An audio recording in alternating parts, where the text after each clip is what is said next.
Here in the Kauri Forest, we're in the Waipoua Forest in the Northland of New Zealand, and Derek Edwards is going to give us a really knowledgeable, detailed tour of this magnificent forest, which only exists here in the Northland of New Zealand. Come along and walk with us. We're at the entrance to the forest walk, and here we have a shoe cleaning station. We have that because outside of the forest there is a microscopic pathogen in the soil, and if it gets into the forest it would attach itself to the roots of kauri trees and eventually stop them from being able to feed, and ultimately the tree will die. Hence it's called kauri dieback disease, and this shoe cleaning station is to prevent that from getting into the forest. So we're cleaning our feet. Underneath kauri trees we'll see lots of small branches that have fallen from the tree, and they all have a shape like this on the end of them, and that's because the tree will no longer need this particular branch to grow and to remain healthy. You can see this one still had foliage on it, but the tree decided it didn't need it, so off it comes. One of the great things about kauri trees, and why they were so popular, is not only do they grow tall and straight, but they also don't have lower branches. By not having lower branches, there are no knots in the wood. So the wood is strong, it's straight, and it's also highly rot resistant. And so that's why it was valued so much by early Europeans, and unfortunately why there's now only 3% of the original kauri volume still standing. Well, we're here on a fascinating tour with Derek Edwards, who's extremely knowledgeable about all things New Zealand. And here's a magnificent kauri tree. So Derek, how does the kauri tree reproduce? Well, a kauri tree is both male and female. So it has two types of pollen. And I've got a couple of little examples of that for you. First, underneath the tree, we'll find these little fellows. Now these are the male flowers, like what, and you can see the very small openings, and that's where the male pollen will be released, and as that opens up. Also, they have female. See, so this will have is rather like a pine cone, and when the pollens are ejected, the male pollen will get into the female seed pod, and this then will then fertilize and open up rather like a pine cone. Oh my. And as it opens up with the fertile seedlings inside, then eventually it will just go pop, and each seed will come out and will have a small single wing attached to it, and it will fly away on the breeze.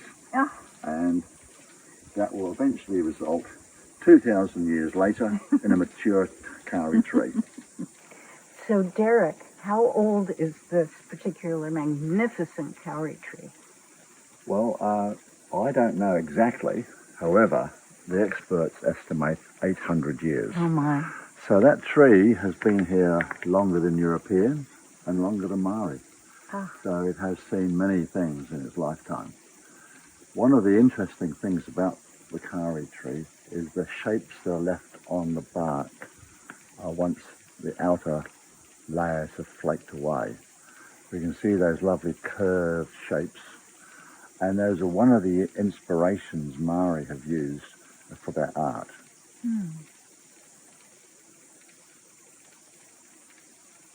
So Derek, we see in shops all over New Zealand, particularly in the Northland here, beautiful tables or bowls made out of kauri, but we're not allowed to chop down a healthy kauri tree for that anymore, are we? Where do those tables and bowls come from? Well, there is a certain amount of sources for kauri. Obviously, as you say, you can't cut any down, but there are areas where there's a swamp kauri is still found, and what that is trees which have been harvested perhaps 200 years ago, the roots are still in the ground. And so they can be exhumed. And most of the craft timber comes from what is known as swamp kauri. The other source is from structures which are no longer needed. For example, houses used to be built from kauri. There's an argument to say that a kauri villa is probably worth more being deconstructed for its timber than it is as a home. So there are sources for kauri, and but they are obviously diminishing, and with it the value of the existing timber increases. How old is this kauri tree? Well, this one's estimated to be 1,200 years old, so still a relative youngster. Kauri trees are known to live up to 4,000 years. Oh my. The oldest one easily accessible in New Zealand is called Tani Mahuta. It's got a name. It's 2,500 years old, so double the age of this. But the oldest one in existence that I'm aware of is another 1,000 years older than that, but quite difficult to get to. So 3,500 years would be a really mature tree. This one I think is in its absolute prime, because look how magnificent it is. We're standing halfway up, and it's in absolutely pristine condition. In New Zealand, the silver fern is really important. It's a logo that's used on a national airline. Our sports teams often use it, and it has real significance. In pre-European times, Maori would use trails through the forest, and they would use the silver fern by placing it on the ground to show the way. The silver side up will be visible even after dark, and so the significance of the silver fern, as far as New Zealanders are concerned, is it's to show the way. In the rainforest, we have many different species of trees. On our right, we have a tea tree. Now, these are the tea trees that are two different species. One is a kānuka, which is that. It grows tall and slim. The other is a manuka, which many people will realise that is where the honey comes from. You can really only tell them apart easily when they're flowering. The kānuka has a very small white flower, which lasts a couple of weeks, whereas a manuka has a much larger pale pink flower that will last a couple of months. Also, in this immediate area, we have at the downslope on the path here, we have the only native palm tree from New Zealand. That's the nikau palm. And also we have these trees, which many people many people confuse with kauri because they grow tall and straight. However, they are not kauri. Kinikaha is one of their names. This is an example of a young kauri. You can see how it grows tall and straight, and it has very few lower branches. And also notice that the bark is flaking from it. As a young sapling, a kauri tree has only one objective, and that is to get to daylight. It wants to grow as fast as possible to get as much daylight as possible. And it has a number of techniques to achieve that. One of which is that it sheds its lower branches automatically. We can look at this kauri and we can see that it's grown tall and now it's expanding. And so once it's reached its mature height, the rest of its growth is in its diameter. And as it grows outwards, it sheds its skin. And so the bark flakes away, and then it's replaced by the next layer underneath, which will in turn flake away when its tree's expanded further. The noise we can hear in the background are cicadas. Now, they live for a couple of months of the year. They're rather like a cricket, and when you see one close to, it's actually making a clicking noise as it clicks its wings together to attract a mate.